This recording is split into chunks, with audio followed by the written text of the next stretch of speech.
All right. Oh, why is there's turn me off.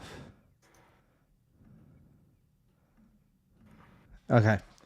I don't know, Jerry. That's a great question. He did text me the other day about how he still can't do OverTheShow 151 to be live from Michigan. Jarvis Jerry. He did text me the other day Beep. about having this is out to you, Sadu, if you're here or not here. It doesn't seem like you're here. But he did text me the other day about having super issues about chopsticks and did he really need to learn it? And I said, yeah, dude. You can't eat sushi with a fork, homie. And he's like, "Oh man, this is gonna be bad." So yeah, there was that. But yeah, dude, went to Hobby Lobby to get like little red eyes because you remember the parrots from that OverShow segment with the pirates. I still had them, right? All these years later. Yeah. I spray painted them black last year. Right? And I needed rubies or something plastic to glue on for eyes. So then when the light hits them or whatever for the pathway leading up to the house for Halloween. So I went to Hobby Lobby. And that's where I got the Zelda thing. The weird part about that, I forgot what I was even telling this story, Jerry. They had no Halloween decoration stuff. Their stuff, because they're Christian doucher baggeries, their stuff's all like Thanksgiving, like kind of middle ground. You know, like pumpkins and shit and like corn. You know, Okay. You know what I mean? More neutral. Yeah, super neutral shit. But then it gets super racy and that, you know, and like white people style. It's like pilgrims and like Native Americans, and like statuettes. It's like, so you can't have any bats or fucking, you know, creepy stuff. Spiders or nothing, but you're cool with having these like kind of awkward, like, you know, pilgrim characters. To each his own, I guess. You know them Hobby Lobbies. But then we went to Dollar Tree and picked up a bunch of fake rats and bats to like hang the rats. You know the that wooden overhang when you're walking up to the front of the house? You know what I'm saying, Jerry? You've been here. Mm-hmm. Gonna hang the bats down. It's mainly for Alessi, you know. But I glued the rubies to their eyes. They look awesome. So here's my whole thing. That's why I said little tip and trick from Tubi. Go to Dollar Tree, buy the cheap little rataroonies or the bats. You feel me, Jer? Then you go to get some like little ruby eyes. Get your hot glue gun. Now, here's pro tip. I didn't even know this was a thing till this year. This is another awesome Hobby Lobby pro tip. They have colored hot glue. Didn't know that was a thing. Did not know that was the thing. Got red sparkly hot glue. Used that to glue on the little ruby eyes. Came out awesome, dude. I should have took a photo. Leslie's going to be spooked. That's dope. Yeah. That is dope. Yeah. I'm glad to hear that. That's my arts and crafts. Hot glue. Yeah. Hot glue's it's keeping up with the times. Oh, yeah. With the different colors. That's genius. Who would have thought? Like, I never even thought about that being like a dope idea. We got a little variety pack. It came with blue, green, red, silver, gold. 2 sticks of each. Yeah. Pretty fucking dope. Yeah, looking at the Hobby Lobby website, yeah, it's Thanksgiving and fall. Yeah, them Hobby Lobbies got a certain vibe to them. I personally am not a fan.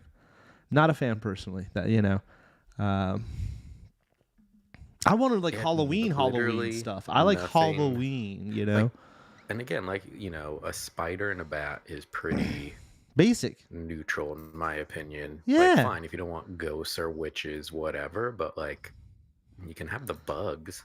But yeah, no, it's a bunch of leaves. Yeah. I told you, Jerry. Yeah. And then scarecrows. Yeah. Like friendly looking scarecrows, not even creepy. Pumpkins. You know? Yeah, see the pumpkins. Haven't come across corn yet. But we bought this little like metal corn thing because I was like, oh, that you could still use that for Halloween-y stuff. It's just not the most Halloween. Like, I'm looking for Halloween. Yeah. Spirit stuff. Spirit store stuff. An owl? Pff, what?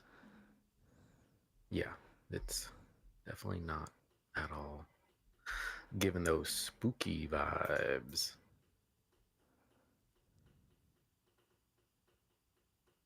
Let's see what else. Valentine's Day, football party, Easter, St. Patrick's Day, summer, 4th of July, fall, Christmas, New Year's. Skip right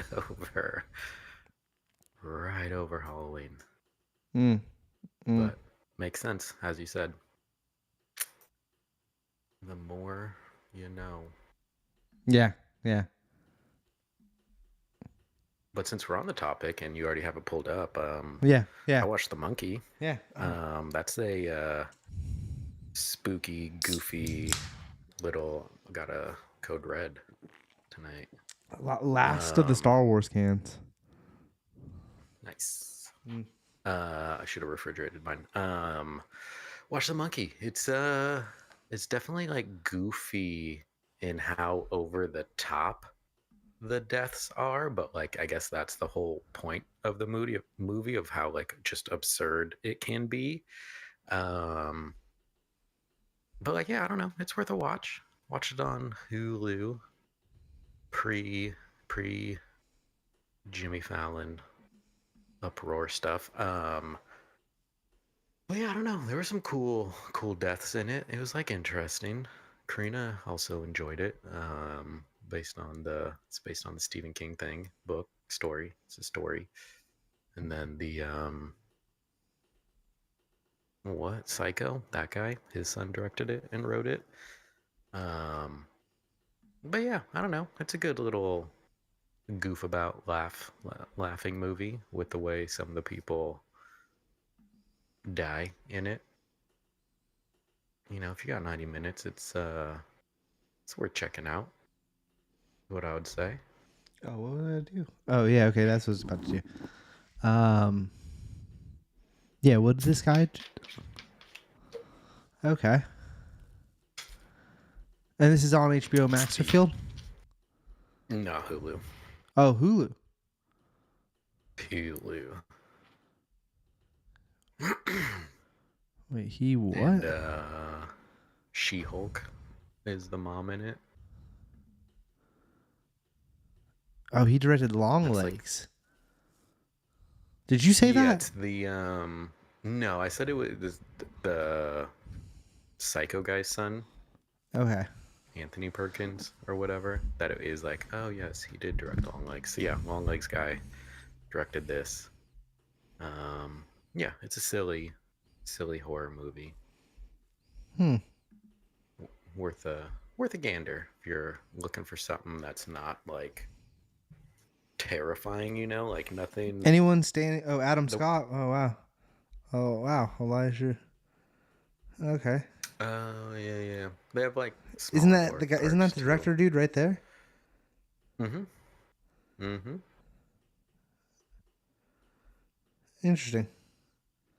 But yeah, little easy watch for getting into the Halloween spirit.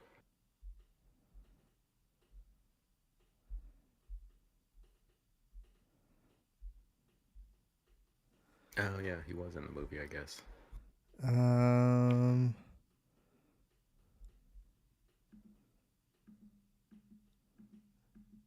Yeah, it's like Stephen King's version of like Final Destination in a sense. You know, it's like very over the top deaths that then Gotcha. become silly. All Yeah. right, yeah, you got me. I see what you're saying now. Yeah. And the monkey Yeah, is yeah, the yeah. the ongoing element. Yeah, the thing like every time you turn the key, someone dies randomly, basically. Gotcha. Sadu in the chat, number 3 band tonight. I was number 2. Gnome T, I think that's Alex. number 1. Dante's brother. If I'm not mistaken. Oh my gosh. Sup, Sadu? Sorry, I'm trying to fix some stuff off screen, but what's the size of the chat? If I can see the main one where Sadu is. Nice. There's Sadu. All right, cool. All right, Jared. So what did you give it?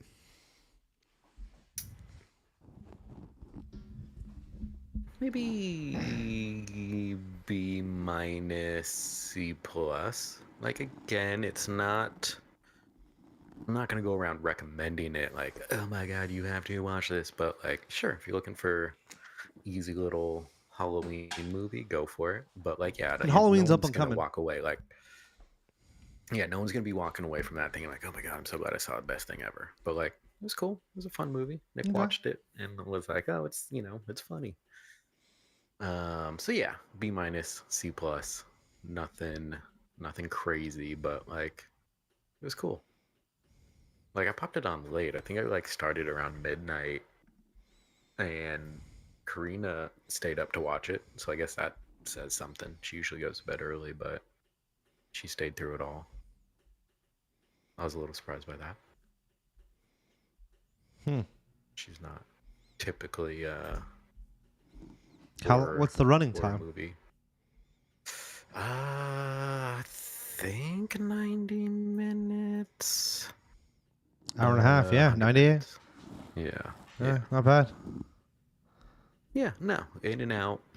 Keeps moving the entire time. Doesn't really stall. So, yeah, maybe B minus. I'll settle on B minus. All right, B minus. Let's go right in. I guess right into Superman, dude. Yeah, put that off for a long time watching. Popped it on 2 days ago. Yeah, maybe Sunday or something. It was fine. It was. I will say, it was more enjoyable than I was expecting. I was expecting it to just be a like super, as they say, whatever burger, but.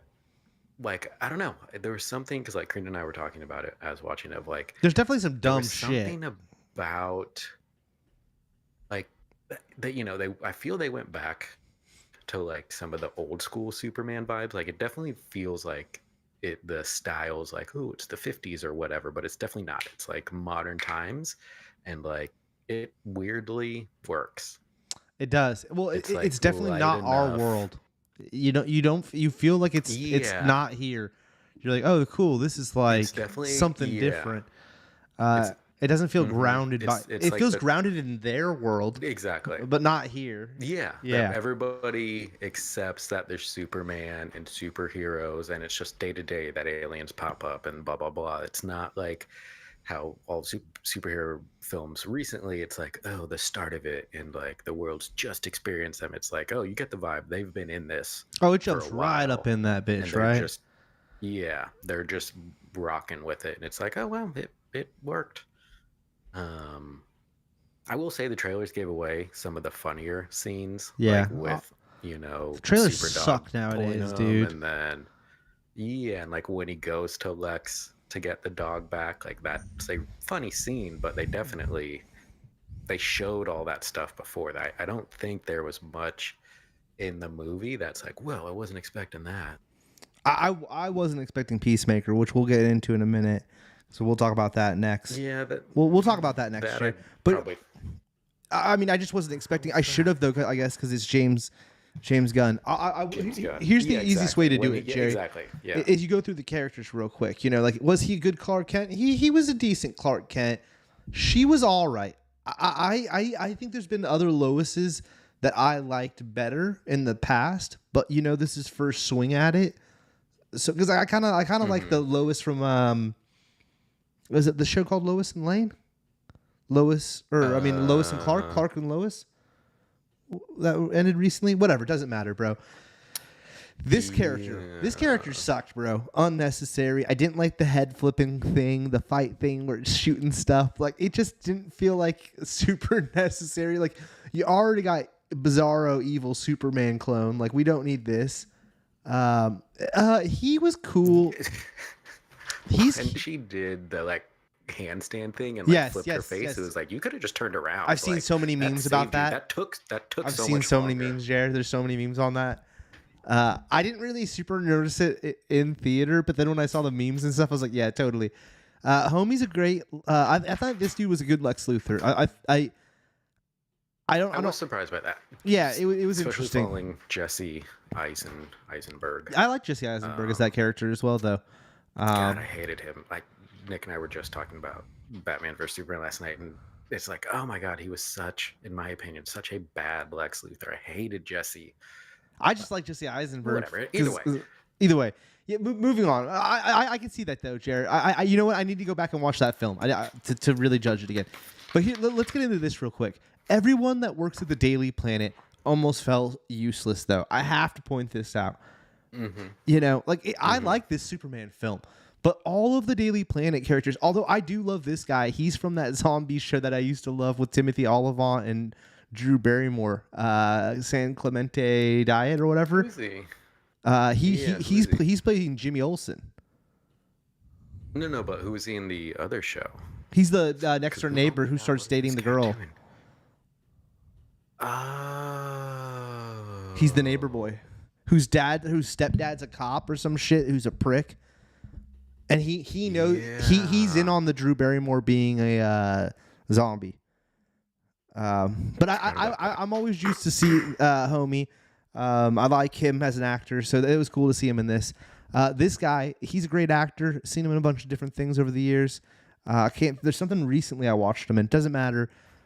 He's barely in it. He's in like 2 scenes. This chick, barely in it. I don't even know, like, had 1 talking scene. Didn't even remember that this dude was in this. He's in this for like a scene. Don't even remember that. Because he's a main character in Oh, does he arrest Superman? He's in the arresting scene of Superman.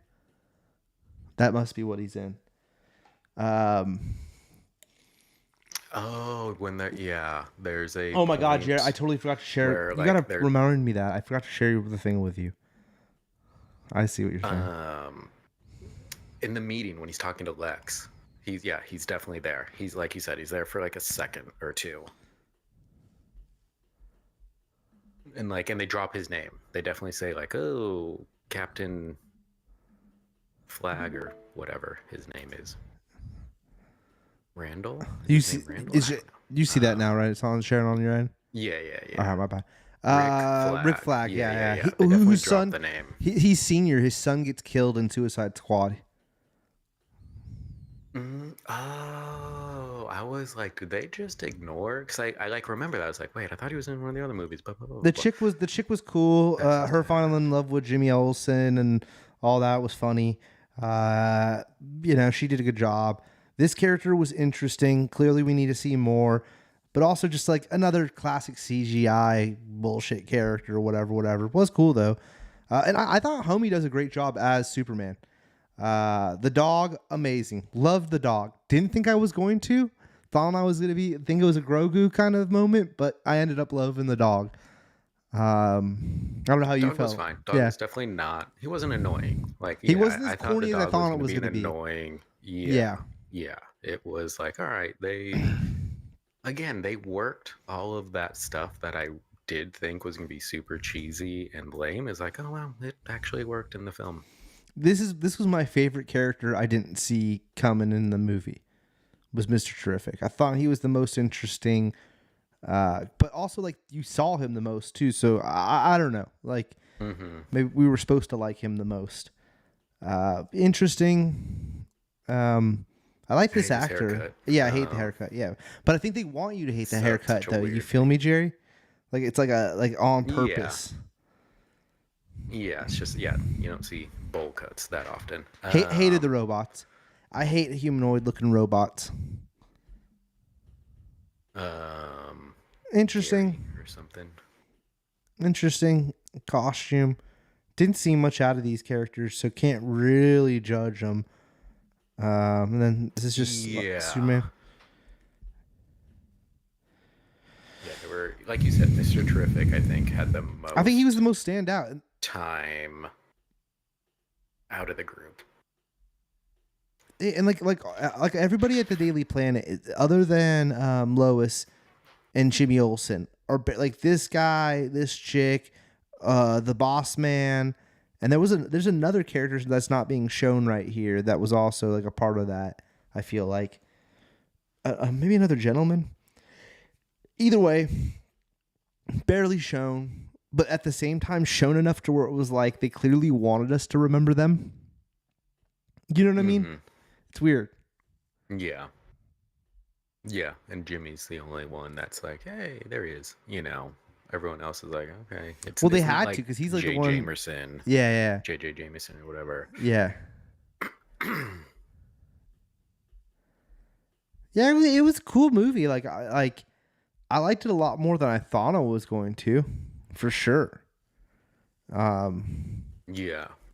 But I don't think it's like the saving. Superhero movies are back on top. Like I don't think it's that. Yeah, no, yeah. No. Because it definitely felt like a what's his name style of movie. James Gunn, yeah. Like the balls, like when they're flying around, that's the whistle scene. Like there's a lot of scenes I feel like you could like call it out. Like you're like, oh yeah. I mean, and then like, hey man, that's to each his own. You got your shooting style. But I definitely felt like it was like, oh yeah, this definitely feels like a James Gunn movie. Yeah. But yeah, I will say it was nice that it didn't feel like he was just trying to make like the Superman version of Guardians or whatever. Like there was humor, but it wasn't so humor based the way those are. Like again, I'll give him props. I thought he was just gonna super James Gunn it up, and he didn't. He's like, no, I'm gonna make a Superman movie, like you said, in his style, but didn't go overboard. Yet. Yeah. So what do you give it, Jerry?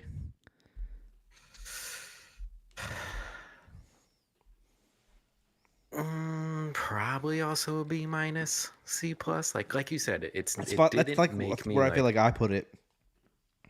Yeah, it's like you said, I'm not gonna go run out and see Superman 2 or any other, like I'm not juiced off superhero movies after seeing this or anything like that. But again, it was better than I thought, so I'll put it in like the B's. I definitely think it's worth a watch. Especially if you have the streamer that it's available on, it's definitely worth a watch. But yeah, I don't know, like it. The best compliment I could give it is like I normally don't give a fuck about Superman, and I thought it was definitely the coolest Superman flick I've seen. Yeah, I'll like agree with that. not taking away from the old ones being like what they establish like cinematically in the world of movie making, but like this one, this is for me. I was like, oh wow, this is a cool Superman flick. So, but go ahead, Jerry. Sorry about that. No, I was gonna say one thing I super appreciate is they did not go into like the history of him or whatever. It was just like the quick text in the beginning of like, hey, he got here, and like you said, they just jumped into it immediately. It was very much like, this has been established. We don't need to see Superman learning to be Superman. He's doing his thing. Let's get to it, and I appreciate that. So I'll give it a solid B. Yeah, I'll give it a solid B. All right, so let's jump right over before we do upload. Hold on, because we're on the subject and we showed them. Where did I put that? Peacemaker. I was a little surprised that they even were going to do a season 2, but at the same time, I guess I'm not, because James Gunn is the guy who directed the first season, and that was under the other version of DC. So why wouldn't he bring it back? Right? Okay. Yeah, I guess I didn't realize that. It's like, oh yeah, this is and now under the end of season 1 of Peacemaker. Wait, how do you get the?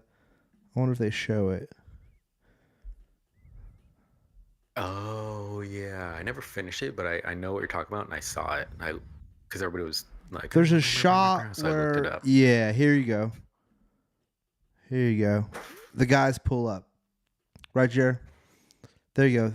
Yeah, exactly. Superman Aquaman, Flash, and Wonder Woman. Cyborg. Interesting enough, no Batman.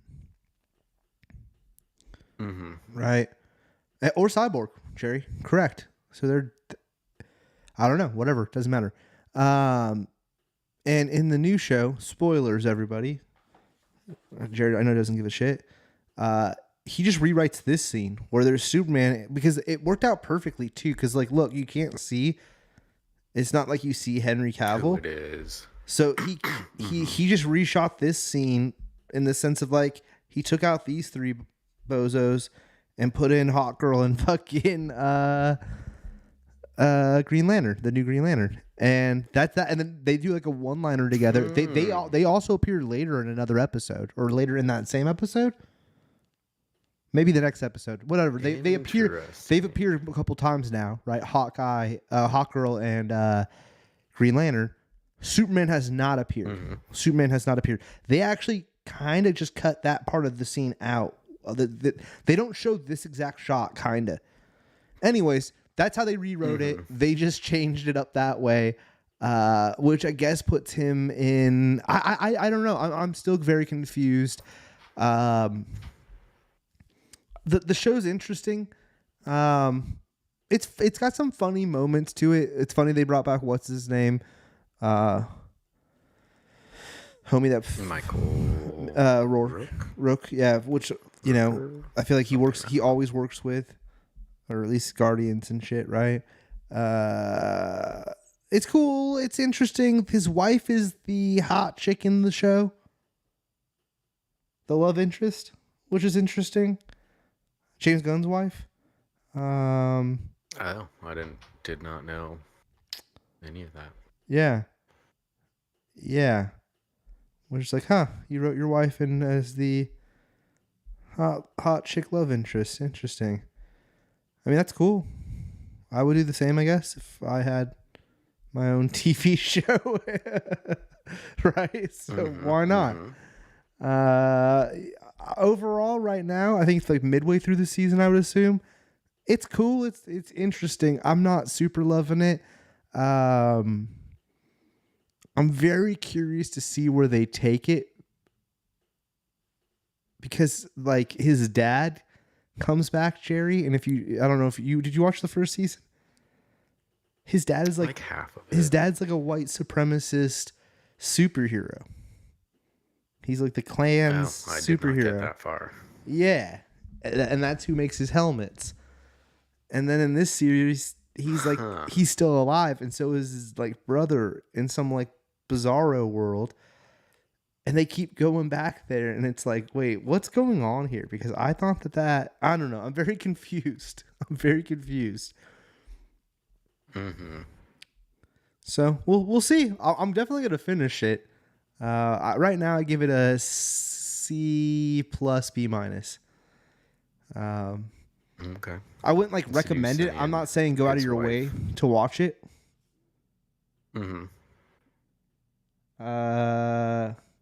Yes, Sadhu, that is correct. But she's like the co-star of this. Not like he's never written her in the way he's written her in this. Sadhu, like it's a little bit different. But yeah, she's definitely featured in everything he does. Not as bad as Rob Zombie, who is the king of having his wife be the star of everything he did. Which I think almost, to be honest, sorry, Rob Zombie, kind of almost hurt a lot of his films by the end of it. You know, she was better younger. Still felt the same. Maybe that's what it is, Jared, is by the time we got to her being older, it felt like she was still playing the same character. That is what it is, Jared. You're totally right.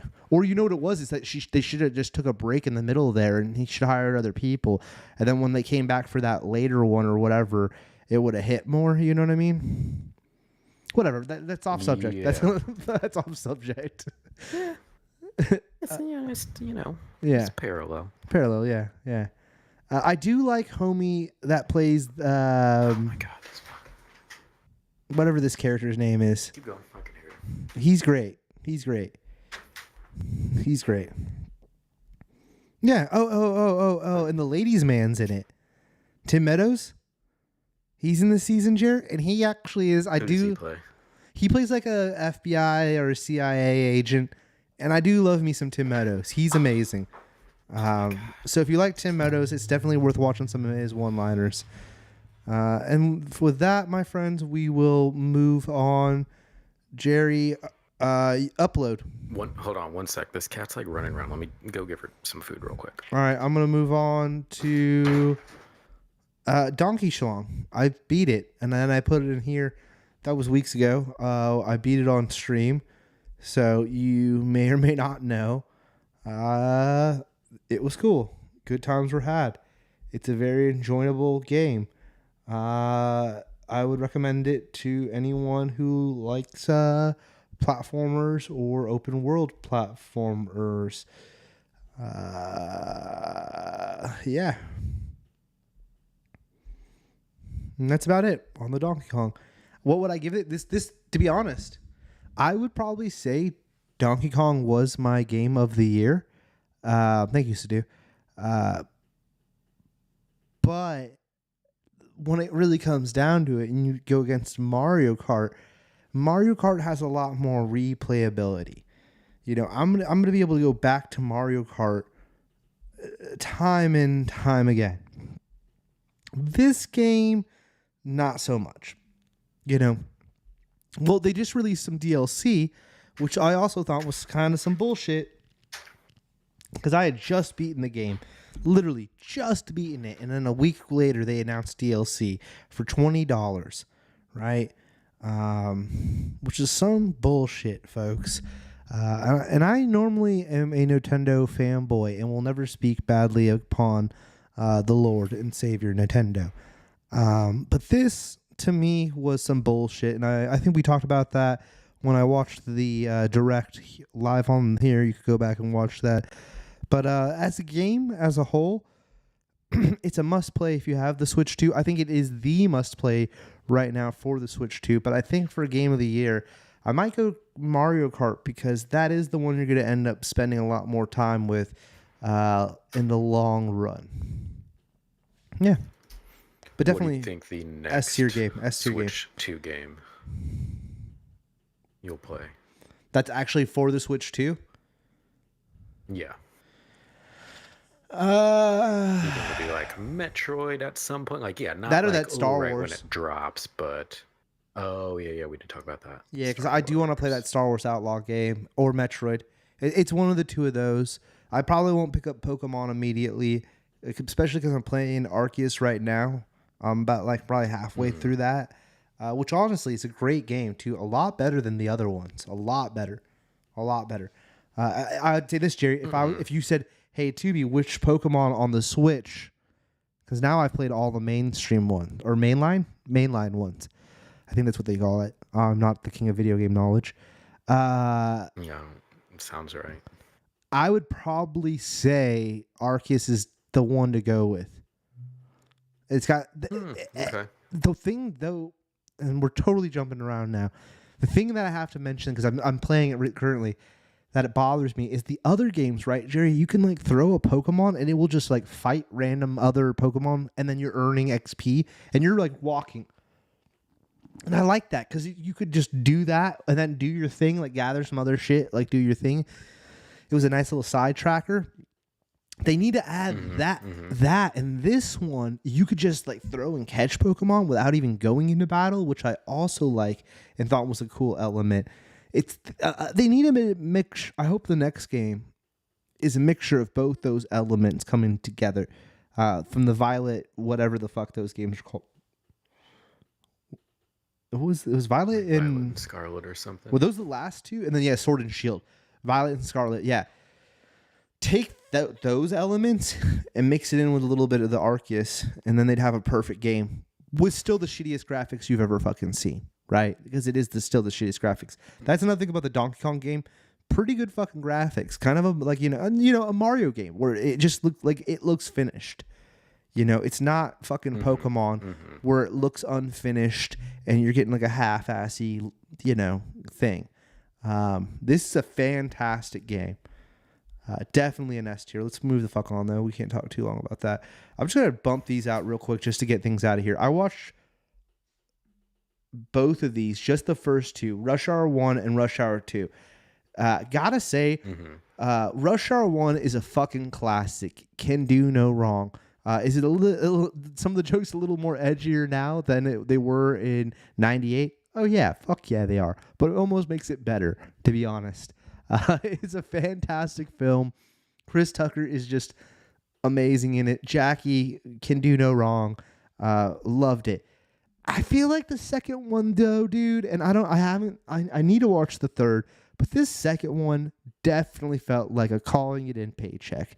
I mean, it's 3 years later. Watching it, it's just not good. It just doesn't feel like, it is cool to see the two of them on screen together again, and you're definitely getting those moments, but it is not the S tier that the first one is. It goes like S to a C very, very, very quickly.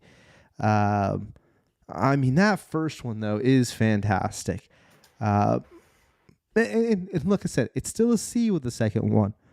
It's just, it's quite a drop off from first to the next one. Compared. Yeah. Yeah. Yeah. So let's just knock those out. Should we discuss Paper real quick, Jerry? We both watched that. Yeah, might as well. I mean, I really enjoyed it. It took me a hot minute to realize that the main guy was the dude from Star Wars. Yeah. And I think he's a great actor. This made me be like, wow, he has some range. Because he is playing a completely different thing in Star Wars. Yeah, I know him from Karina Love's About Time. It's like, God, he can like time travel if he goes into like a dark room or something. Absolutely preposterous thing, but like I know him from that, and then About Ex Time? Machina, Is that what this is right here? Yeah. No. This is Goodbye, No. Christopher Robin, which is clearly about Winnie the Pooh. About Time. But like, yeah, that guy, he's got good amount. It's like an old movie, like 2000s or something. So it's a rom-com. Okay. A lot of people like it. Super silly, but like, yeah, I know him from that, and then Ex Machina, and then Black Mirror. He was in like an episode. He's an Ex Machina? Really I didn't even realize that.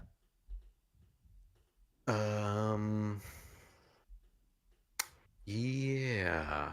Isn't he? I thought he was the guy who won. Yeah, he's like the guy who wins the sweepstakes or whatever, and like goes to meet the robot humanoid AI. Yeah. Boy Eats Girl?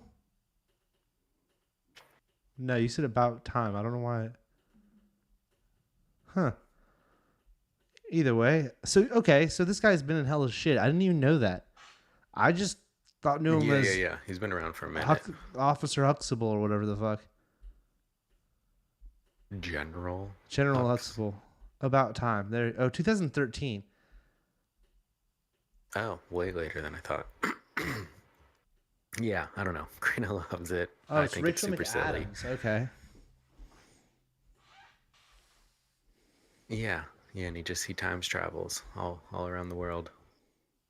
Interesting. All through time to hang out with what's her face. Oh, so they stole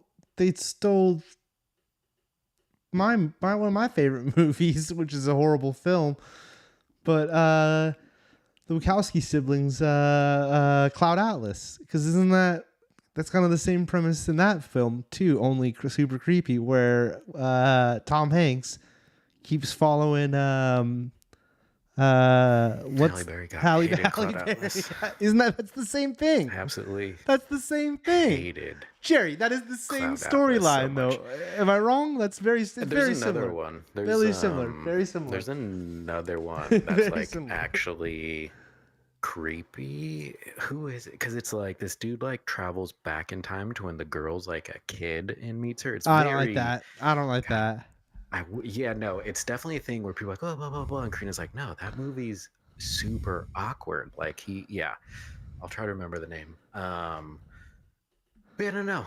The Paper, I will say, Yeah, let's get took back to me the a paper. bit, yeah, to go all the way back to what this was actually about. Yeah. Took me a minute to get into The Paper, but by the end, it kind of is like, all right, I like the characters. They're super Oscar's great. Love to see Oscar. wacky. Yeah, I feel they definitely made them very more over the top I like than Travis. the other ones, but like again, Travis is good. Travis is great. I do think he's funny. And then who's Adam? I think Adam is pretty funny. Oh yeah, That yeah. character. Yeah. Again, they're all good. I, Dietrich is good. I don't like the over the top lady. This lady. I don't either. I think it's she's too a little much. much. It's too much. They need to. Her and the British guy, her and Ken, Esmeralda and Ken, their whole storyline and shtick, I think, is a little forced. Everybody else I'm vibing with, to be honest. Barry's great. To me, it's like they split Dwight into two characters and made them go super hard. Where, like Ken Davies is like the corporate version of Dwight, who's just like, oh, Michael, what can I do for you? Blah, blah, blah, blah, blah. And it's like super into that stuff. And then okay, Jerry. The woman reminds me of like the super wacky version of Dwight. And it's just like, oh, wow, it's too much for one character to be this over the top. I don't know, that was my take. No, that's a good take, Jerry. That's definitely a good take. Yeah. That it's just like, yeah. But like overall, again, by the end of it, it was like, okay, you got me interested in a second season and where this is gonna go. Yeah. Oh, definitely. I do think the love thingy between the two of them, the blonde girl and Ned. Yeah. Yeah. That also felt also Nicole and Derek. I felt like their whole little love thing that they were like, she doesn't want to. I don't know. Watch the show, folks. The love stories felt a little forceful, especially for only being the first season. Keep it up with the comedy here. Let the love thingy kind of let people decide on who we want you to ship together further into the show. I feel like that they were rushing all that a little much. Yeah, like, oh, let's recreate the Pam and other guy. Or Dwight and what's her name? Oh, Dwight. Oh, yeah. With two. Well, there was quite a few. Yeah. Because then you also had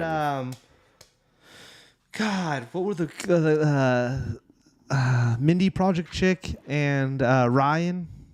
Oh wow, yeah. Mindy Kaling. And then you had the front lady in the later seasons, the redhead chick, and Ed Helm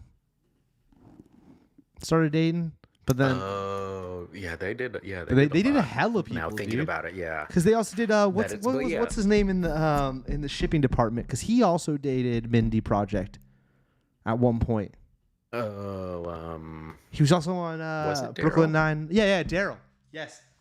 No, was Daryl the boy? I don't know, Jer. Anyways, Paper, dude. I'm gonna say Paper so far for me was an A. This first season was an A. It wasn't an S, but I definitely I like a good sitcom, and I definitely enjoyed it, and I hope they do another. So I'm gonna give it an A. Yeah, I'm gonna stick with my B's. Like again, I definitely thought it was gonna be a lot. Yeah, I thought it was gonna be a lot lower. But then, because it was like, oh, they're just trying so hard to be The Office, blah, blah, blah, blah, blah. But again, by the end, it was like, okay, they are doing their own thing. And like, they have some references to, like you said, Oscar's in it. They great. mentioned like Phyllis and her husband's he calls, or whatever. Is he? Yeah.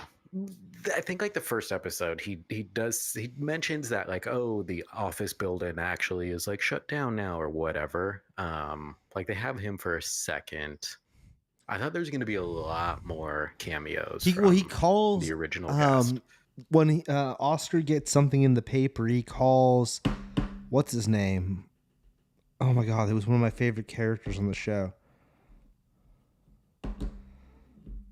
Older black gentleman. Oh my god. Why this is gonna bother me so much? Why can't I think of his name? He was one of the funny. From the original series? Yeah, he's one of the funniest fucking characters. He's always reading the newspapers and all the meetings and shit, which they're totally mimicking in this show with Barry. Yeah, they definitely what the fuck are trying to recreate some look up The Office. of the some of the characters, it seems. Stanley. Thank you, Jer. Fuck, I was looking it up too. Stanley. Yeah, I feel like he calls Stanley. He gets something in the newspaper and he's like oh, did you see it? Yeah. It was like the ending credits thing, Jerry. Right? Like it's the one where he gets the first time he gets the Roku or whatever in the newspaper. It's the ending credits tag little thing is him calling Stanley. But you don't hear fucking Stanley. He just says, "Hey Stanley, did you see the thing in the paper?" And that's it. And then it like cuts out. Yeah, I missed that. Yeah. It's stupid. So I'm like, but you know, at the same time, it is kind of fun fanfare because it's just Oscar, and Oscar is a part of the show. I thought he was going to be more in it, and then like the first few episodes, he's barely in it. He's actually, I feel like they let the new characters develop the first 3 or 4 episodes, and then Oscar kind of starts appearing more in the later ones. Yeah, I guess that's true.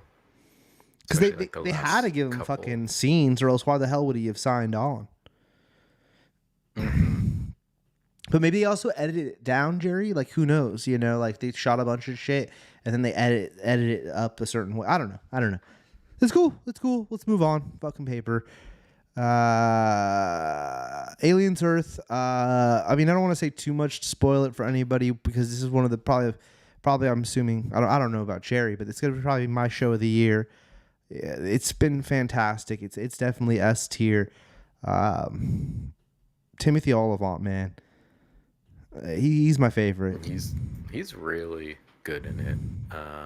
And again, I know we've talked about it before, but I do like how much they're showing the Xenos and stuff. Yes, daytime. That was a big worry of mine. Daytime, yeah, Xeno, that was pretty cool. Like out. Last episode was really cool. I do wonder how they're going to, or where they're going to leave us at the end of the next episode. Yeah, because tonight's the last episode, right? It's like right now. I would think so, yeah. Or it already aired, yeah.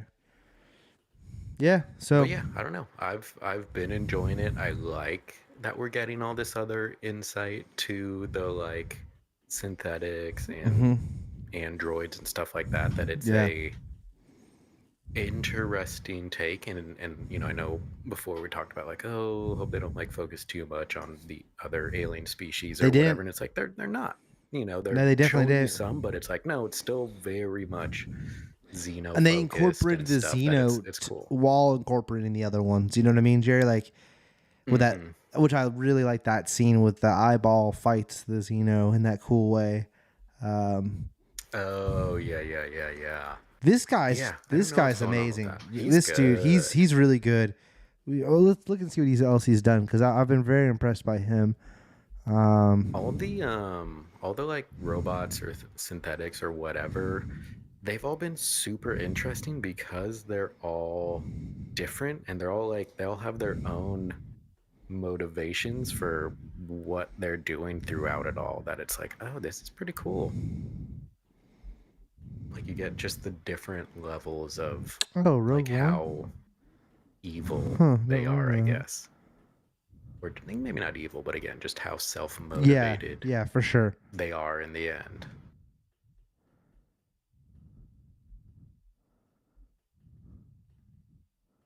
But yeah, highly enjoying it. I That swear I for sure watched would that. be like A's, A's, and like you said, it's probably gonna be like my S tier pick of the year, and Del Louise. Like it's been fantastic. I don't know, been waiting a while for it. I feel, and it's delivered. I will give them that. It has delivered.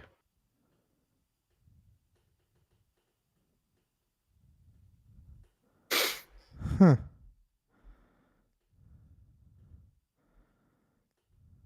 Interesting.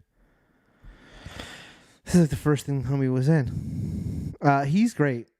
He's fantastic. Mm-hmm. Definitely gonna be my Deloise. S's across the board. Love Timothy Olyphant. Love the chick. Playing Wendy. Um, I even hate the boy, right? But like I'm supposed to hate him, so he's doing a fantastic job in Mm-hmm. my opinion. This guy, this creepy fuck right here, he's doing a fantastic job as a creepy fuck. Yeah, Um, him. I don't like. So, do you think he's a I don't know. like robot or I don't. synthetic? Like yeah, I he's was very convinced that Timothy Olyphant creepy. was gonna. Jerry, and I had told your brother this and stuff. I was convinced that Timothy Olyphant was working for Wayland Tech or Wayland Tatani, And he and might that be he still could be. He still could be. That's what he still could because be. they did. But in that one Because I do feel episode, they said yeah. when he like tells the boys, he's like, "Hurry up, you're gonna be late." I was like, "I'm right." And then at the end, I was like, "No, I'm fucking not." I was like, "God damn it!" Like, that's the fun. Great show. That's my point of saying that story real quick. I'm sure that's confusing if you haven't watched, but it threw me for a roller coaster. I thought I was right. I thought I knew I'd caught on to something, and I definitely had not. It is a wild show. Yeah, because what was it this last episode, maybe the one before it, that they mentioned like the granddaughter of Utani and stuff, that it's like, oh, okay, they're starting to get like more into that. That might have been one of the first times they mentioned like Wayland Utani more directly, and then we actually see someone and how, yeah, again, it's very interesting what they're doing with it. I've Yeah, enjoyed it a lot. Um, it's cool world building. They are going large with it, but it's well done and it's being done tastefully. Uh, mm-hmm. and we're seeing a lot of cool scenes with Xenos, and that's really what I'm there for. I'm there for the Yeah. fucking Xeno. Um, Mm-hmm. although Timothy Olyphant, he's becoming the new David, and I love David, um, so that's cool. But yeah, Yeah. man, Yeah. that's not okay. Interesting. Yeah. It's really good. Definitely a check out. It's my Yeah, I feel A. like even this right here is like hinting at something when you were saying that, Jared. There's the faces on the wall, and then him. He's always just he's so hard to read. Yeah. That like I feel there's gonna be some reveal with him in this next episode or something. I feel Well, there's gonna well, be your something brother something pointed out crazy. this to me too. Shout out to Nicholas. That this alien, I think this is the plant one. They like super Mm-hmm. highlighted that plant one in the first episode when they go on the spaceship and the plant thing's hanging down. Also, that poor robot kid that died, man, like that's crazy. Like I didn't see that him being the first one. I kind of thought the Indian kid was going to be the first kid to die. Sorry, spoilers on all that, but this is just what I thought was going to happen. And then the other one died. I was like, damn. But your brother pointed out that they haven't done shit really with that bug plant or that plant alien. And we've seen Mm-hmm. we've seen the bug and the eyeball now do shit, but the plant hasn't done anything. So I'm with Nick. Yeah. The plant has to do something in this final episode. I also feel like clearly the eyeball is going to try to kill the boy genius. That one again, I can't figure out because I feel there was an episode where, like you said, like at one point it was like fighting a Xeno, and it almost seemed like it was trying to alert the crew that something was up, but then, it's now kind of like, wait, I don't know what it's trying to do. That, like, yeah, I feel the eyeball and the plant are going to have more screen time in this last episode, and like something's also going to go just down. That like plant is, the way that the termites work is super creepy. When they showed him inside that lung shot of all the termites coming out, that gave me that so far had given me the willies more than anything else in this movie. Because the idea of a creature that's able to go inside you and burrow into your lungs and stuff like that was so. They're pulling them out, and oh my god, that was early on. yeah, that was Right? unexpected. Wasn't that I in was like oh, episode 5? yeah, it was like definitely halfway when they did that, and then a couple episodes later, they're like, It was hey, like remember this? I think it was the flashback scene to the spaceship, which was a great episode, fantastic episode of the show. Oh yeah, when they kind of explain, what happened. Yeah, no, definitely watch this, whether you're an Alien fan or not. Like, it's well done. Well, yeah, if you're Story's into cool. blood and stuff, I will say it is the most visual for an FX, Hulu, Disney, modern day Disney show. It is the most visual show out there. Like, it is gory, but it's fantastic, and not like it's alien gore. Like, yeah, it's gonna be there, but like, it's not just gratuitous, dude. But Even like you said, I don't know, being man. on Hulu, Disney, That shot pretty outside wild. where when the brother looks back, the sister like walks off when she walks off with the alien, and then he looks back and sees all the dead soldiers. I was like, wow, like it's some like, dude, it's some crazy alien. Like, I will say this show is everything I kind of wanted an alien show to be. They did hit the mark on it. The storyline is a little bit large for my liking, but they like that you're getting so many cool shots, stuff I couldn't even show on stream because it would be flagged instantly. It's so gnarly. It was this whole. It's right here. This is literally what I'm talking about. Right after this, she walks away with him, and then the brother who's standing right here, he starts looking around, and he's like, "Oh my god, every other human's been slaughtered," and it's like this eerie like. I'm with two robots and an alien. What if I sign myself up for a moment? That's I love. Because the thing, Jared, that I started to realize more recently. As a kid, I thought, oh, Aliens is about the Xenos. But really, it's always been about the AI and the Xeno. The AI element has always been heavily in these movies and shows. Yeah, this one definitely... Like, it kind of makes you realize that it's like, oh wait, no, it's been. You think it's almost like humans versus the Xenos in each of the movie, but it's like, no, it's these goddamn AIs are trying to catch the alien every time, using humans as bait. Only in the second one does he try to help out, right? It's Bishop, right? Ash is the first one, Bishop's the second one. Oh yeah. And he's like Bishop was the only cool AI to ever really get down. All hail Bishop. All right, moving along. When I finished watching Paper, this show started playing. Okay? And then my stoner ass just ended up watching a few. I will say, I really like the lady, this lady. She was also in, what was that? Reno 911.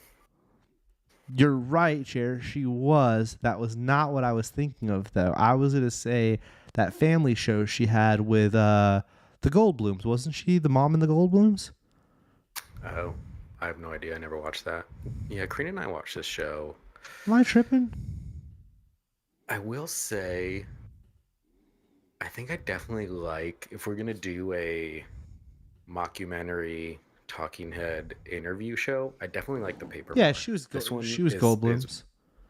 This one is harder for me to Oh yeah, Jared, enjoy. I 100% agree with you. I 100% agree with you. There are a few funny cameos though, like Steve. This dude, you remember him from fucking Eastbound and Down? Yeah. I don't remember him in the show.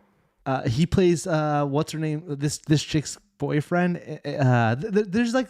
There's some moments where you just blew my mind that she was from Reno 911. I was thinking Goldblum's mom, and you're totally right. She is the Reno 911 lady. I can't believe I didn't even think about that. I just was thinking Reno 911. I mean, Goldblum's. Wow, you blew my mind, Cher. Yeah. I also really like this dude. I don't know what I remember him from, but he's pretty fun. Living Color. That's not what it is, Chair. I mean, yes, you're probably right. I'm sure you're right, but that wasn't one of. Oh, he was in They Clone Tyrone, which I did like that movie. Anyways, doesn't matter. I'm with you, Chair. If you're comparing it to that, but it just started going, and then I watched a couple, and then the next night I was like, well, it's one of those easy watching shows where you don't feel bad by the end of it or anything of the sort. No, it's definitely a easy background TV thing. I think for me, it like kind of like we were talking about with the Esmeralda character. Like every character in Saint Denis is like super kooky and over the top, and you kind of just have to accept that, or else you end up like, oh, they're all crazy. But like, yeah, he's a funny doctor. I'm kind of with you. I'm kind of with you on that. I'm kind of with you. The especially this Matt kid here, this gentleman. He's supposed to be the young, goofy kid. His is way too over the top. And this guy is supposed to be like the weird, creepy guy, and it's way too creepy. So I see what you're saying. I see what you're saying a little bit, Jerry. But it isn't. But I agree with you. This guy is an appears easy too. watch. Love this dude. It is an easy watch. He's been in so many shows that we've watched 1 or 2 seasons of, and then they never take off. Mm-hmm. Yeah, Better Off Ted. I was going to say, bring back Better Off Ted. He was in 2 shows. Oh, he's like the comic at the comic fair or whatever. Dude, this guy. Oh, and he was on Grace and Frankie.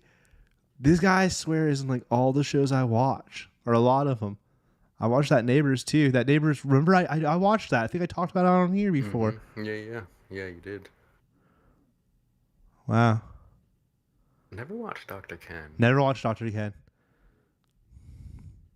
Oh, no, that's interesting. Huh. Watched Grimm. But I don't think he had a big part.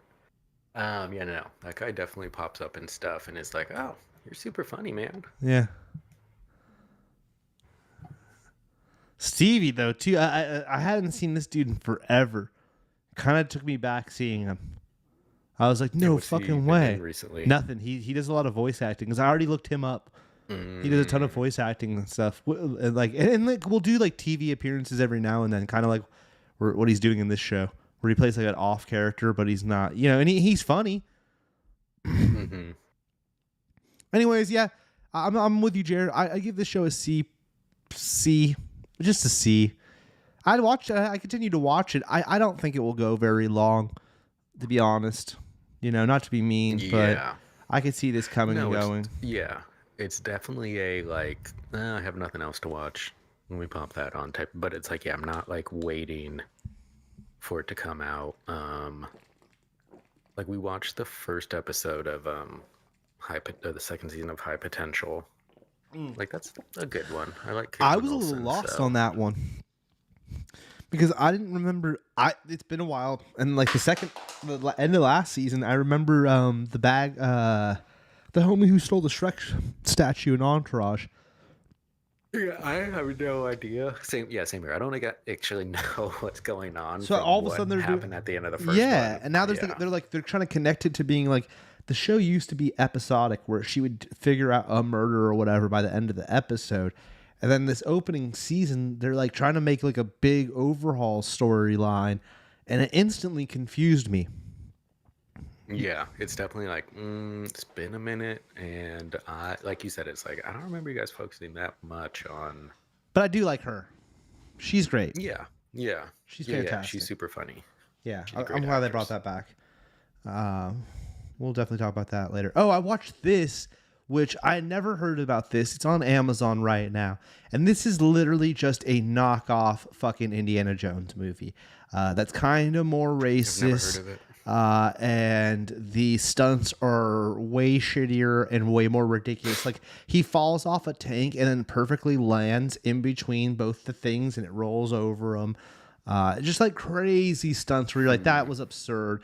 And then there's just like he's saying like ridiculous, like calling people words I won't even say right now. That they're not like, he's not saying slurs, but like calling people.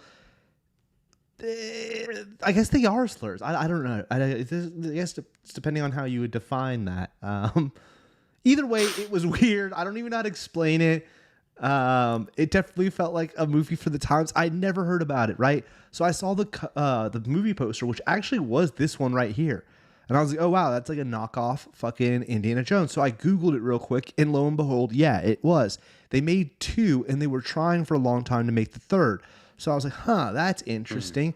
And then there was like funny reviews of people being like, it's kind of a fun, like cult classic, funny laugh. And it definitely is, Jared. There's some scenes in it that are just ridiculous. Like, yeah. They're about, okay, dude, this is what I'm talking about, the racist part. Okay, this is a man-eating tribe, of course, right? And they're all dancing around, super over the top, and they're inside of this hot water, and they're rocking it back and forth, right, Jer? And then somehow it starts to roll, and the shot of them inside of it dude, it's just so... And then it like rolls down a whole mountainside. You're like, it gets a very slapsticky. You know what I mean? Yeah, like, but at the same time, and this is the real dated. First one. Yeah, this is the first one. Yeah, I've never heard of it. And dude, I'm looking at the director. The only thing I've heard of is Battle for Planet of the Apes. Oh, he did Battle for Planet of the Apes? Mm-hmm. He must have done that, the director, like, at least. what, 20 years prior? Yeah. So whoever this directed this, he must have been really old by the time he's directing this movie, is what I'm hearing now from you. Yeah, like if this tells you what kind of film this is, this should tell you all right here. Some of these images, it is way over the top. This is probably the director right here, huh? He looks like he's already in the 70s directing this, and this movie was made in what, the late 80s? Right. Yeah, I think 85. Yep. Yeah, we weren't even born yet. Okay. I mean, this is the main star. This is clearly what he looks like now. What else had he done? I never heard of this guy. Okay, he's a voice on the Thundercats, but the 2011 Thundercats. He was in 2 episodes of Chuck. I did like the show Chuck. I now pronounce you Chuck and Larry. Okay. Will and Grace, 1 episode. Drew Carey Show, 1 episode. This guy's career is pretty awesome. Return of the Musketeers.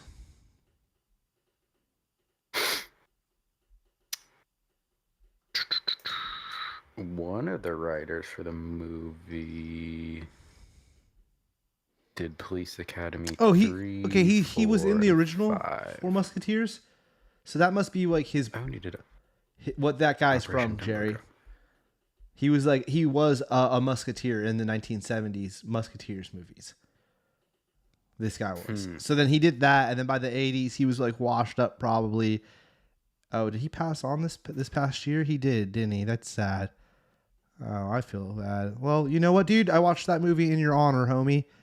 Oh, you passed on in March at 90 years old.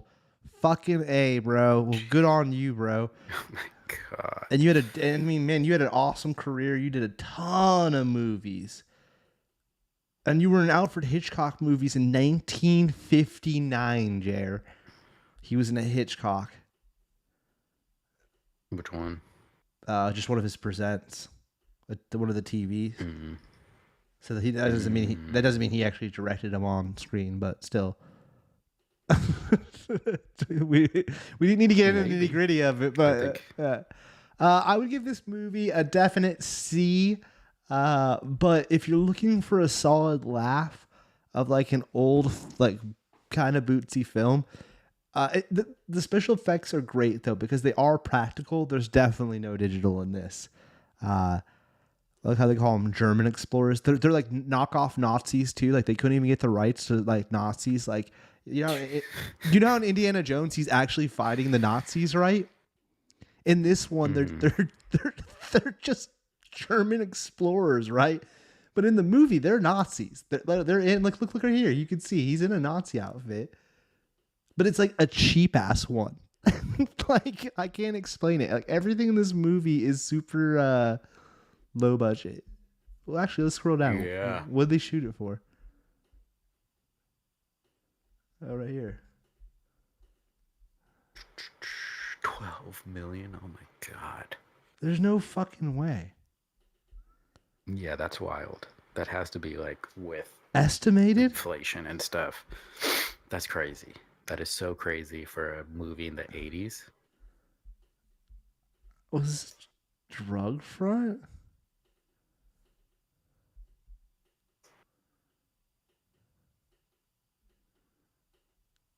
Huh.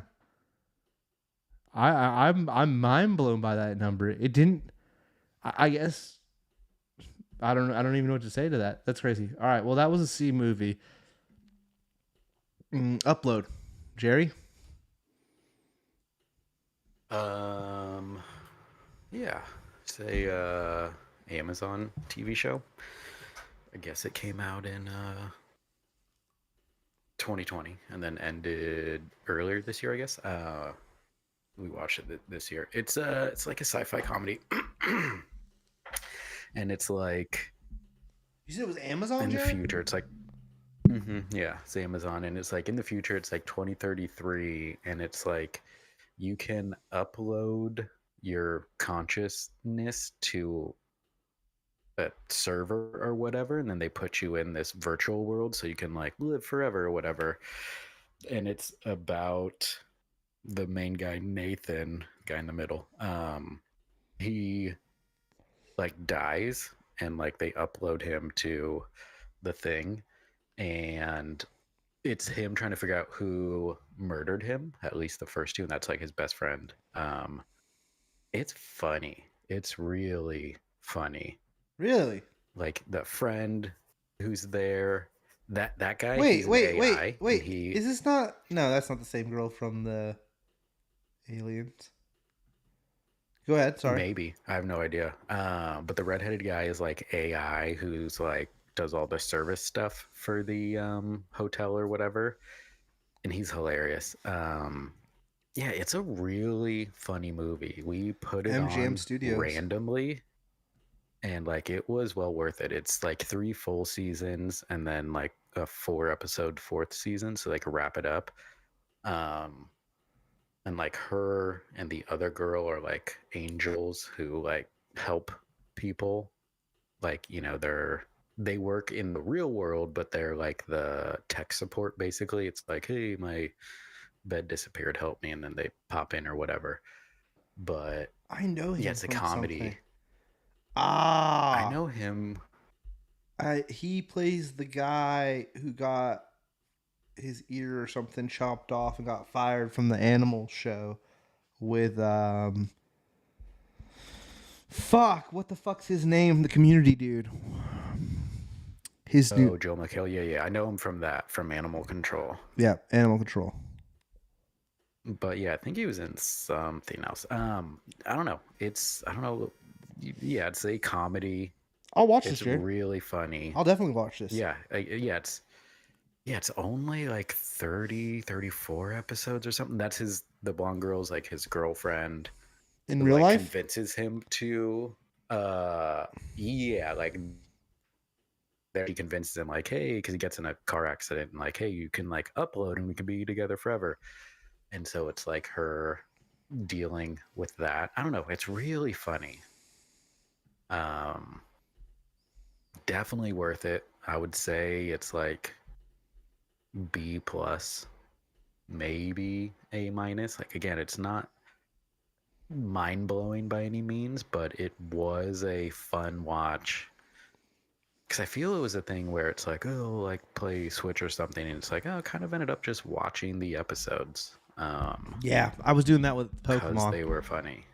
and that Yeah. and Paper. I was like, oh, I'll get a little Pokemon done, put paper on in the background, and then I'll just end up watching paper. And I won't even lie, dude. Mm-hmm. It also has made me. I started watching the extended edition Office episodes. There's like the fan season. To be honest, a normal episode's what, 25, and they're about 35, so they're only adding 10 minutes of uncut footage, right, or whatever. And I don't even fucking notice where they added it. Wherever they are adding it, it's not. I'm not like. Nothing's like whoa. Like that's like definitely extended. But then again, maybe I'm not paying attention as much. I don't know. All right, so what do you give Upload? A- B+. Like it's definitely. I would definitely say like if you're really like, oh, I want something to watch, want something funny, 100% watch Upload. They're like 30-minute, 20-minute episodes, whatever they equal out to be. And the woman in black and white is the blonde woman's grandma, but she was like born in the 1930s or whatever. So she's like, I don't know. It's really funny. Okay. Yeah, definitely worth a watch.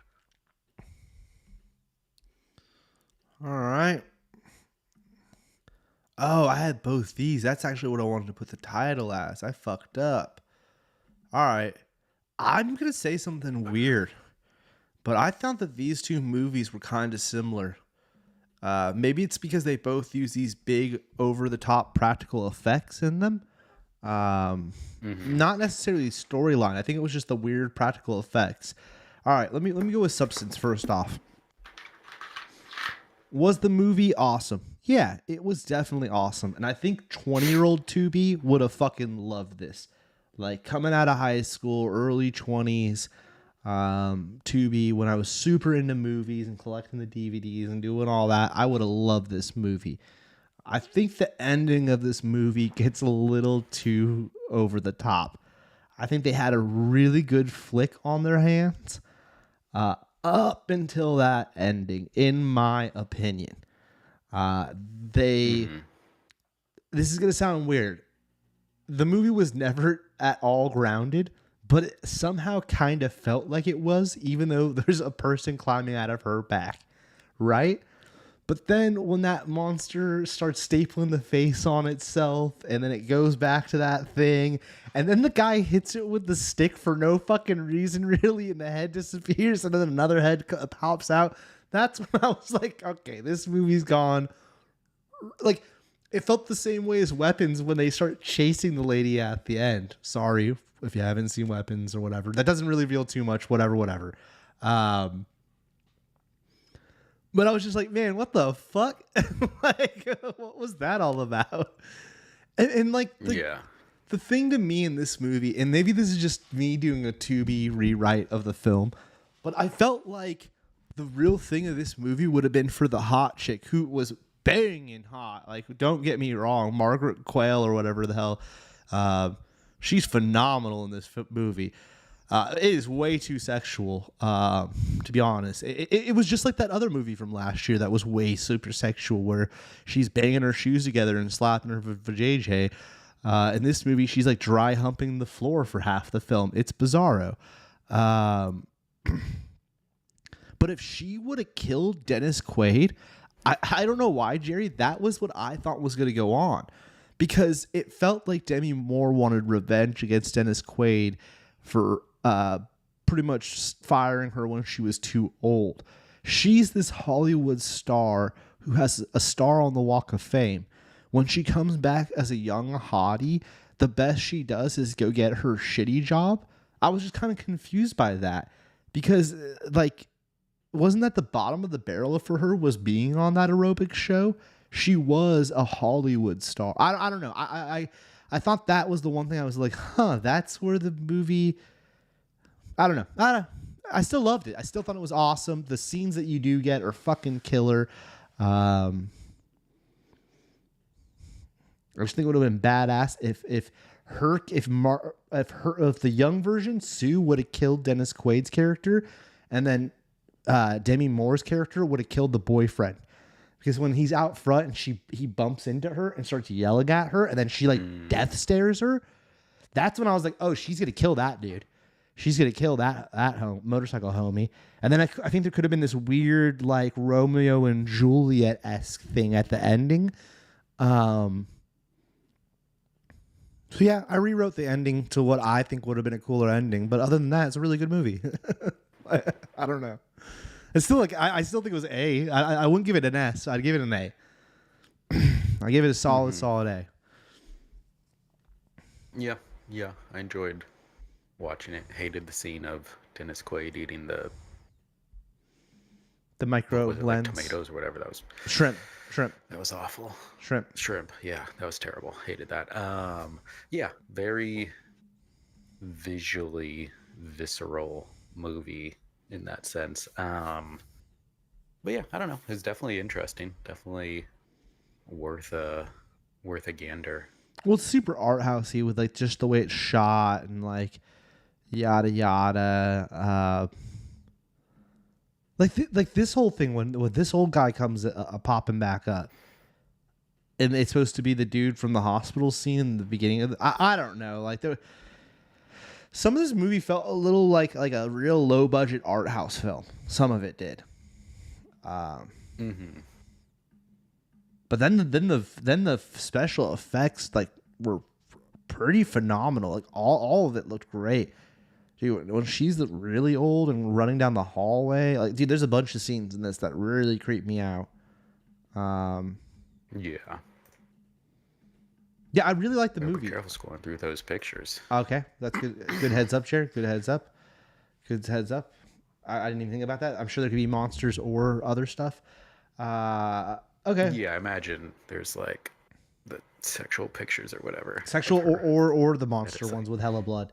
Dude, because that ending got. Oh yeah. Dude, the ending is like fucking. It's just ridiculous, dude. Yeah, I was like super into the movie. Real hard.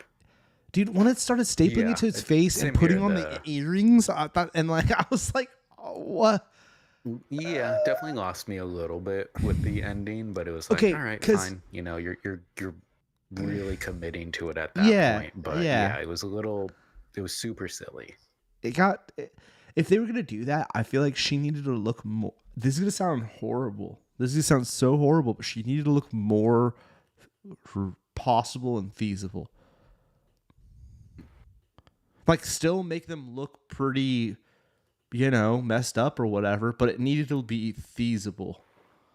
Like having seven eyes everywhere and another face and all that. Come on, it turned into Hellraiser all of a sudden or whatever. You know what I'm saying? Like, like Nightmare on Elm Street monster. Like what? Like what's going on here now? All right, and getting into that same thing, here is a movie that did that, but it leans kind of into that as being almost part of the joke and the vibe. And it makes it to where it works. This movie is so over the top, and I better not scroll too much too, because this movie is super gory and also shows a bunch. It shows boobies, shows dong, but in like in funny ways. Even the boobies is in a funny way, and not like I know that sounds weird, but it works, Jer. If you know what I mean. Like this movie was amazing. I really enjoyed this. What's his name right here? Elijah Wood was amazing as this creepy character that he played. Everyone's putting on quite a performance. Kevin Bacon is the main bad guy. Elijah Wood plays his brother. And Kevin Bacon as the main bad guy was phenomenal. They're all playing it very over the top. It's very what's the word I'm trying to think of here? It's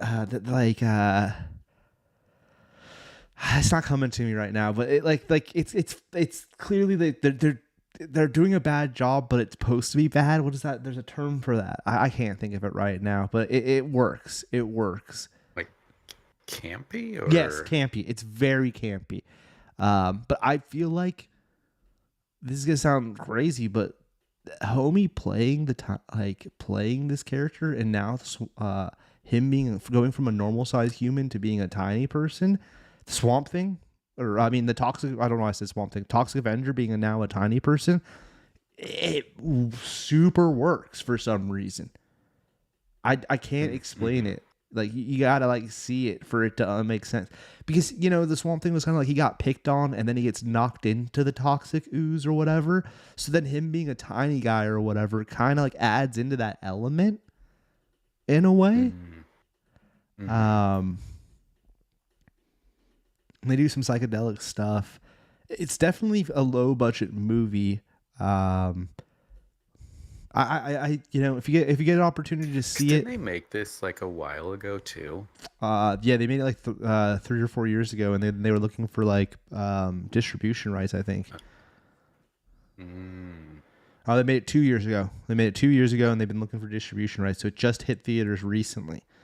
Like me, BK, and Nick T just saw it maybe 2 weeks ago, and it was only in theaters for like a limited time. So yeah.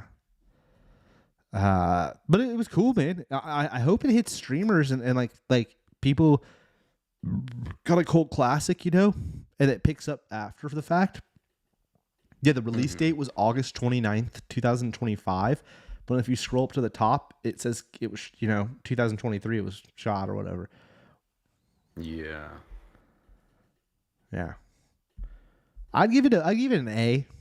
It isn't like S tier. It like super broke the mold. I mean, it's Toxic Avenger. If you've seen the original one from the 80s or late 70s and early 80s, whatever it is, I think 80s, yeah. It's definitely that same idea, just with Peter Dinklage, and he definitely brings something to the role. And Elijah Wood, Kevin Bacon. I mean, you can imagine. It's cool. Yeah, a lot of notable cast members. Oh, and then I watched this. This is another Jerry recommendation. And Jerry, you were not wrong. Nice. I really, really enjoy the show. My one controversial thing that I'll say is I don't really care for the daughter's whole storyline that much at all. Her and the goofy guy living with the poor annoying girlfriend who keeps bothering them is such a weird storyline, and she always seems to be getting into these dramas that are like things that I like, beefing with other college kids or whatever it may be, that I care about less. I do like Shang-Chi and his buddy Kimchi. His buddies, he was hilarious. Yeah, he's super funny. Their whole shtick, and then the whole in the show, will they, won't they, that he has between him and his boss. I'm cool with that. I enjoy that part of the show, but really I'm there for obviously the dad. He is the highlight of the show. Him and the wife and everything that goes on at the store itself is really what you're there for, in my opinion. He says crazy racist stuff, but then explains how it's not, and it's amazing. It's very over the top. I was surprised, Jer. Even like the first episode, I was like, holy shit, this show is really pushing the limits, but not in like a cursy way, in a very like weird way. He's great. It takes place in Canada too, right? Like it doesn't even take place in America. Yeah. I was just about to ask, like, oh, was it a Canadian company? They're like smoking outside this episode too, and then she comes over and like you guys can't smoke here. There's just like weird things like that. It's like, oh, they wouldn't even do that in the States at this point. Like things like that I pick up on where I'm like, oh, okay. Like, I don't know, smoking like that would have already been a no-go. Although this show's like what, a few years old? Show it. 2016 to 2021. Okay. When smoking was still cool. Yeah, it's a cool show. I really, really enjoyed it. I haven't got to the end. I think I'm one season off from finishing it up. I know you said the end kind of was kind of a bummer how it was left off. So I'm not super looking forward to getting to that. Because it's definitely a cool show. Yeah, good sitcom, great cast. And yeah, like you said, the parents are super funny. Like have a good dynamic. Yeah. It's nothing against the chick. It's just her storylines are the more drama-y, like, ones that you're like, they're a lot more cringy that I just like, I don't want to, goodness gracious. Yeah, I think, like there's a, not necessarily like self-righteous in us, but like the daughter definitely thinks she's always in the right with some of these situations. And it's like you said, it's like, you didn't need to get yourself into that. You could have just let that go. Yeah. It's but, just, it's just uncomfortable shit. Once they introduced the girl, the live, I having on, she's still living with them. The live-in girlfriend was that episode where she like borrowed. I don't know. There was like it's a very weird one that it was like so cringy that I didn't watch it for a couple of days because I was like, oh, that last one left a bad taste in my mouth. It was so cringy-ish. Yeah, but it's a cool show. But because like that also means it's well written though if it's bringing out those emotions out of you. Yeah. A bad show nowadays is something where I'm on my phone the whole time and didn't even fucking pay any attention to it. Or like, I've realized that too. Of like, again, when an actor or actress has me like hating their character, it's like, oh, you're nailing it. You are nailing the character to make me like actively dislike this character. Yeah. Such a strong way that it's like, oh yeah, you did a real good job. Yeah, for sure. But yeah, I mean, if you got fucking Netflix, a lot of people do. Oh wait, is that Kimchi right there? He has another show. Let's check this out real quick. Hold on, guys. That is him. Oh, and this already got canceled. To 2 years on this. It's on Hulu, huh? Okay. I've never heard of that. I'm gonna have to check this out. Yeah. Okay, 28 episodes. Anybody else notable? No, not at all. Okay. This is oh, it's another Canadian show. So, okay, so they're like full-blown Canadian actors. Okay. Yeah. Which is great when they say sorry. Yeah. Totally. I notice it more with the boss chick when she says stuff. I'm like, she's super Canadian. This chick. Mm-hmm. Am I right too? Like she born and raised? Where does it tell you that? Scroll down. Yup. Knew it. Yep. Newfoundland. Noof. Wow. It's sad when I see people's the year they were born now. You're like, All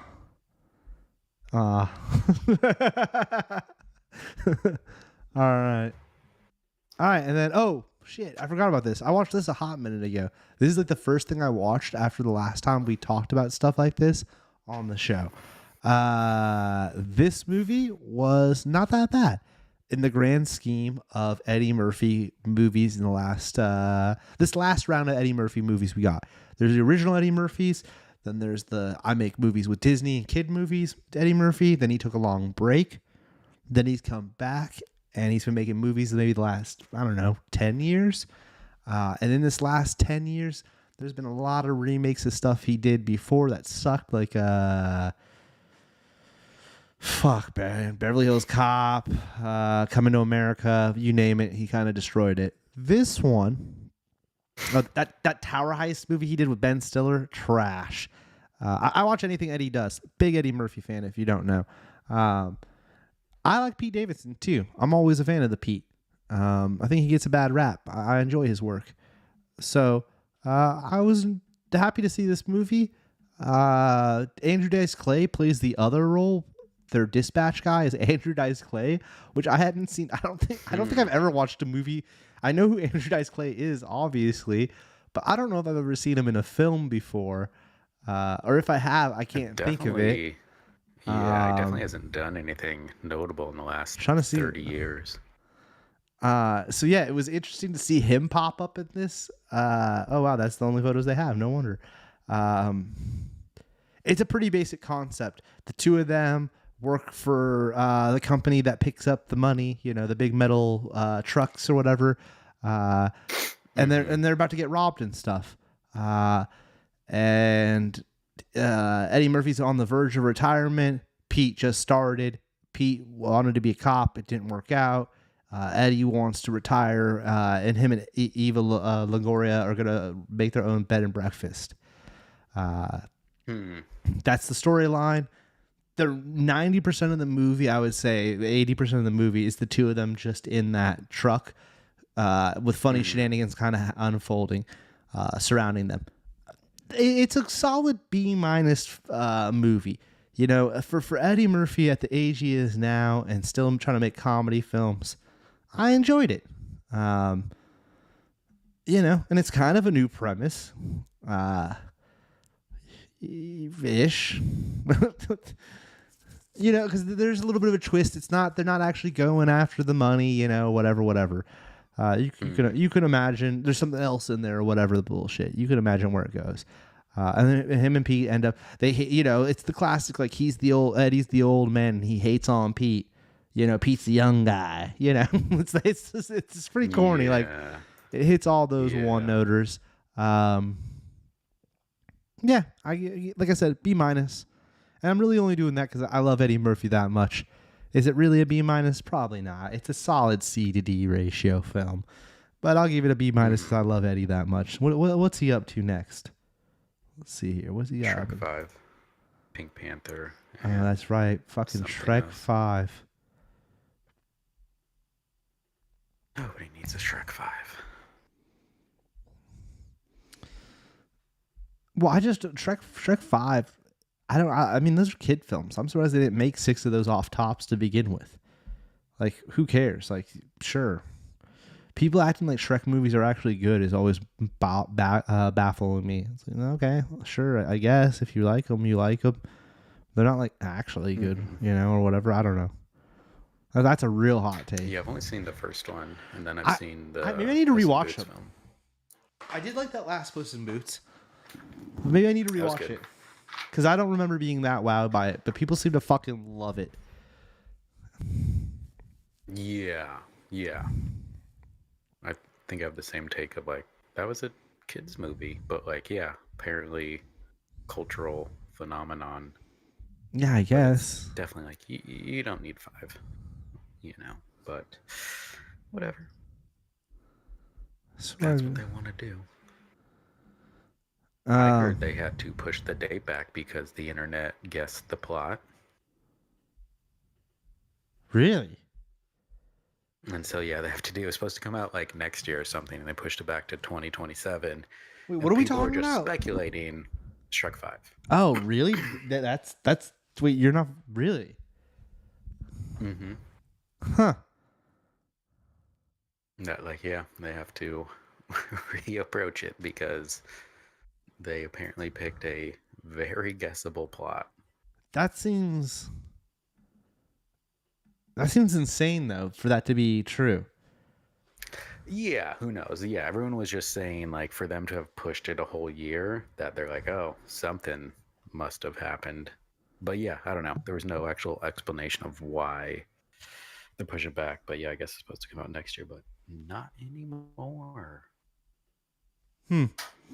I might watch at the drive-in at most. I'm not gonna like run out of my way to see Shrek 5, unless it's like gangbusters or I'm taking my niece or something ridiculous. But who knows? Oh, what was your thoughts on? We didn't go over. We have a little bit more time, real quick. So we're not gonna obviously have time to play. But what did you think of the Nintendo Direct? Did anything pop out at you, Jared? I know you popped into my stream when I was watching it. But was there anything that you were like, oh, man, I'm actually psyched for that one? No, absolutely nothing. That was such a... Japanese. Dumb direct. Like, it was... Was like a lot of I don't know. JRPGs. Like, I don't play Fire Emblem. I don't play, Dragon Quest. Like that's the thing to me was like, if you like Dragon Quest and Fire Emblem, you must have been fucking stoked out of your mind, right? Like, And like even the whole like, oh, all the Marios are gonna be on Switch 2 now is like, I don't fucking care. you mean I the don't Mario care about that. Galaxies? That's not like, yeah, whatever it was. That I was like, I don't care about that. Like, Well, that and stop, they're Mario. actually Don't an care. extra price tag. Well, the thing too to me is that like it's the fucking 40th anniversary, and your big fucking announcement for the 40th anniversary is to re-release these games and make a fucking movie. A movie?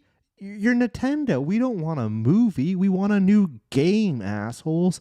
Now I've heard theories that they're gonna go like they're sitting on the announcement of Mario Galaxy 3 for next Christmas, and the movie will come out next year. And then I've heard that theory. I hope there's something, because no Mario. Like, if the Mario game we got, because we did get a Mario game, we got, and I'm gonna get. Where is it? We got fucking Mario Tennis. And I bought the last Mario Tennis, and the last Mario Tennis sucked. Like, Mario Golf was good. Yeah, that was. I'm sorry. Mario Golf was good. Everybody is so wrong about this. I will go to my grave. Mario Golf was fucking good on the Switch, and Mario Tennis sucked. And somehow we got a new Mario Tennis, not a new Mario Golf? What the fuck? It's whatever. I don't really, they've all been fine, but it is a thing of just. Well, like, golf wasn't great. Don't give me another. Yeah. It's more of just like, don't give me a sports game. Give me the Mario. Give me a Luigi game. Well, give me a new Give me a sports Wario game.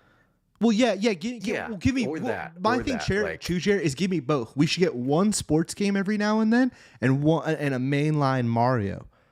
Like give me a new Mario Baseball or something cool that we haven't had in forever, and then give me a mainline Mario or Luigi, like a new Haunted Mansion or something. I don't know. I never played a Haunted Mansion, but I mean, but yeah, they kind. What I saw the direct is just like this, and besides giving the date of Metroid or whatever, it's like, you really needed to spend like 90 minutes on this, Nintendo. Like, this game does look fucking awesome. If I was a 5-year-old or whatever, maybe I can get Alessi to play this. This was a part of the 40th anniversary. In the graphics on this, they actually like did some like weird clay animation style, and I think it looks fucking awesome. But like for a child's game, I'm trying to fast forward to where you actually see the clay animation style, the gameplay. Yeah, like the gameplay looks. I think this looks really fucking cool, but it's literally a Yoshi Kids game. Cool announcement, Nintendo, but not good enough as far as I'm concerned on the Mario announcements. Then the rest of these games, nothing like popped out to me. This linked spelt with a Y. This one looked interesting. Hades 2, but that was we've already seen Hades 2 because they even did a demo of that. Making us pay for fucking Mario Wonder expansion for Switch 2. Bullshit. I should get that for free that I bought it. I do want to get the Mortal Kombat Legacy, but that's not going to be cool, like kind of what you were saying. I am excited to try the Virtual Boy, but at the same time, it's an extra $100 for some plastic bullshit once again. Stardew Valley announcements, Sherry. I don't know if you saw that. Yeah, nothing was. The rest of these games are kind of whatever. Like, whoa, like, nothing. Yeah, it was either updates on stuff like you said we already knew about. Well, it was Monster Hunter. It's like, I don't care. It was Monster Hunter, like, Dragon Quest, and like I'm kind of excited that their big teaser thing was that they're getting Resident Evil the same day that everybody else is, which is pretty fucking crazy, because that hasn't happened since like what, GameCube? That they were. I was gonna say, I think Resident Evil 4 might have been. Right. So I get why they're super stoked that they're getting the new Resident Evil on the same day as PlayStation and Xbox. And that is a dope announcement. But at the same time, I don't really fucking care about Resident Evil that much. So it did like what you're saying, Jared. It didn't like Dragon Quest. That Dragon Quest looks cool, but I've never played it. The one thing I was going to ask you, Jerry, is have you fucked with these Hyrule Warriors games, and are they cool? because they look I fun. played the demo. I played the demo for one, and like maybe it's cool if you play with people, but it was definitely like, well, I'd rather just go play Zelda Zelda. at that point. Like like yeah, again, it's interesting because you can be the different characters. Like you can be, the water princess or whatever. The Zora. Like so like that was interesting, but it was just a hack and slash game, and so it's like, maybe it's cool with friends, but solo, much rather just go play a Zelda game. That was kind of fun though. Yeah, that's why it's like, yeah, it doesn't look bad or anything, and like the combat's cool, but it is a thing of like, yeah, I don't think I'm gonna spend tens of hours just fighting hordes of They don't, enemies. they don't really show online play with homies. Oh yeah, they do. Oh, wait. That's couch co-op. Oh, game share. I thought it said up to 4 people. Maybe I'm super wrong about that. Because that would make it more worth it.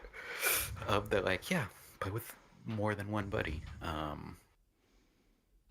Yeah, I'm intrigued, but yeah, I mean, I was overall. I thought that this direct was pretty lackluster for me on a personal level, but like I can totally see if you liked, those other big games. Nick D, he's still in chat.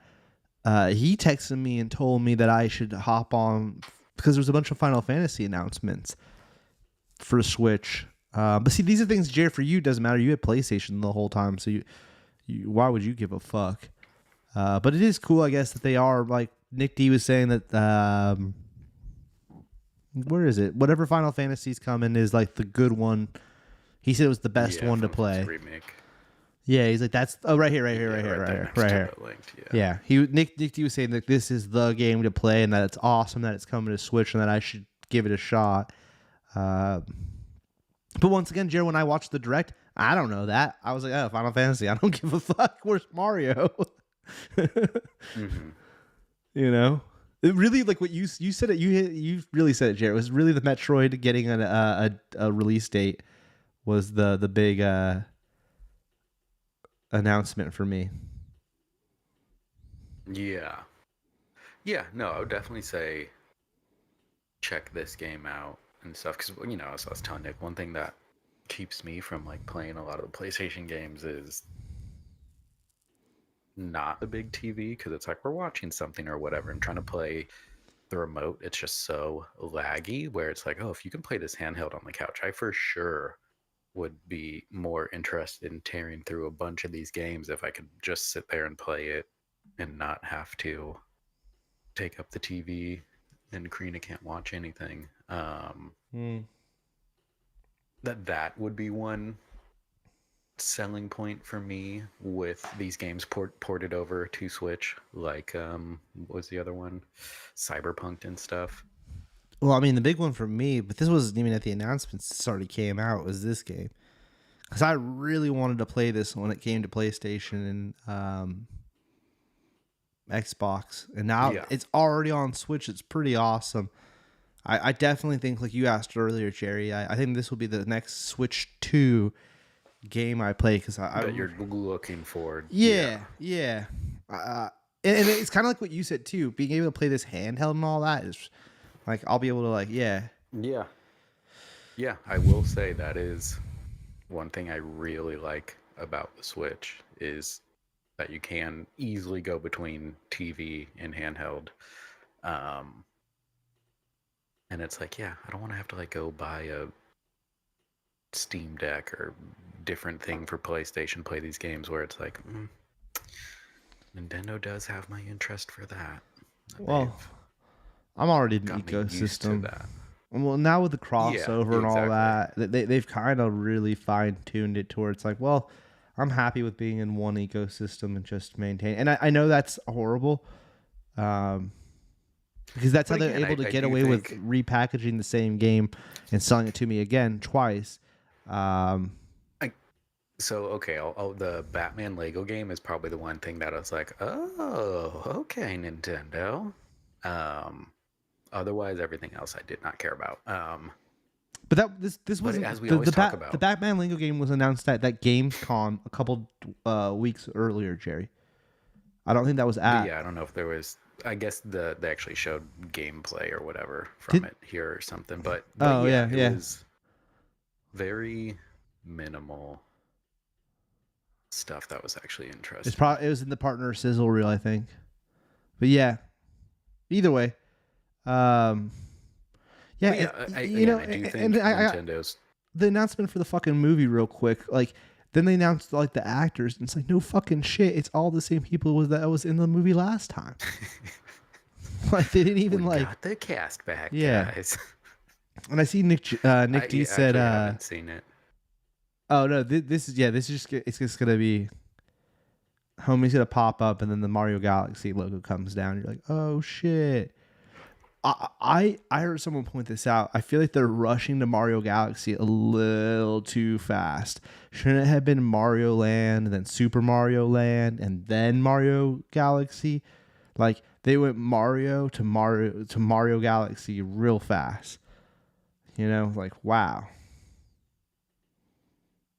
They just want to introduce more people so then they can do like the Rosalina film and like Yeah, totally. it's, yeah. Totally, Jer. That's a good point. They're just like, oh, how can we introduce enough characters? So, because like you said, they're doing like a Donkey Kong movie and blah, blah, blah. I thought they were, yeah. Is that it? Yeah, it's just like, oh, they just want more IP out there. All right, so Nick D. Like I guarantee there'll be another Bowser song. I bet Jack Black will have a song. This is what we want, Nick D. We I don't know about this whole we want another F-Zero. I don't think we need another racing game. We already got Mario Kart. We're about to get this new Kirby racing game. What we need is a cool Star Fox game. I don't know exactly even what that means, but a cool Star Fox game featuring all of the characters. I don't know what this is that I pulled up, but Yes, you say, what is this? Oh, for Wii U. Yeah, that makes sense. And that's why they haven't done it again. They because the last time they did it was for Wii U. This game I'm pretty sure flopped, and then they were like, all right, like, and then they didn't do one for the Switch. So I mean, it's time. It's time for it's perfect time for a new Star Fox. It's been a whole console. They slept on them. It's time to bring it back. Yeah, it's been 10 years. This is the last game they made, Jared? Is that what you looked up? Yeah, 2016.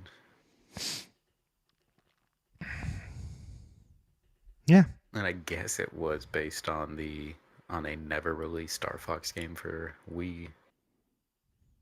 That they just kept developing it, and then so they made one for Wii U. There was a Star Fox 64. Yeah, yeah. So 64, they missed the GameCube, right? Or no? Yeah. No. There was let's see, let's just go to franchise.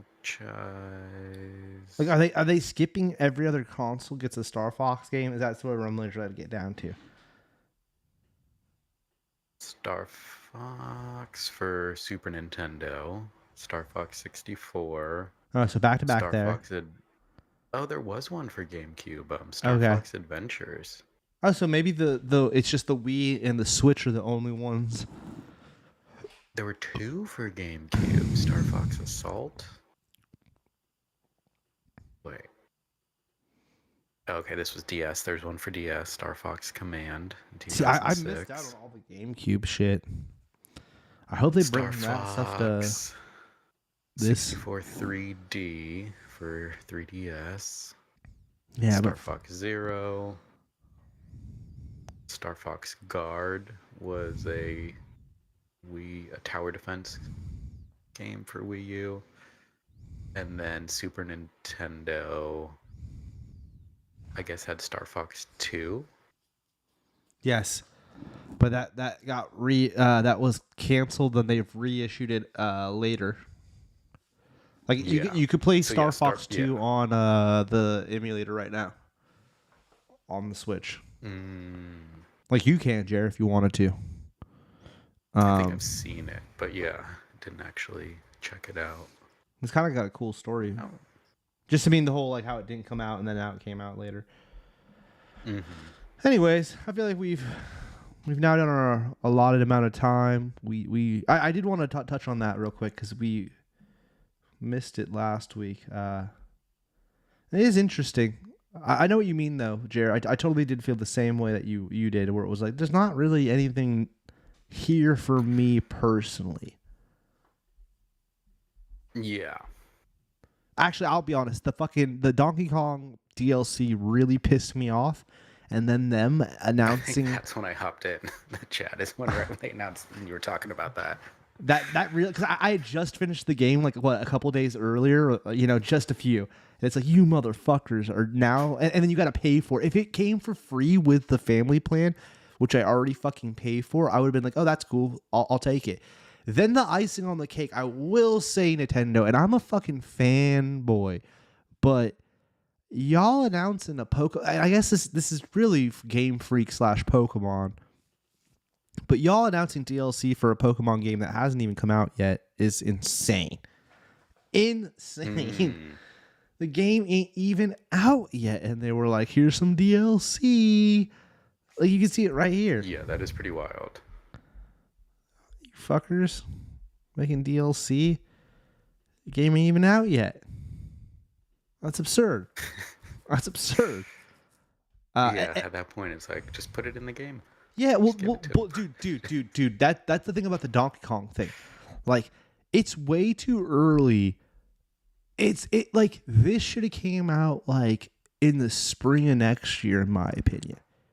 At earliest, to like my theory is like our sales already dropped off for Donkey Kong Bonanza, so they're like, fuck, we need to juice them. And if so, like, wait a little closer to Christmas even. Like, that could have came out in like, I don't know, November.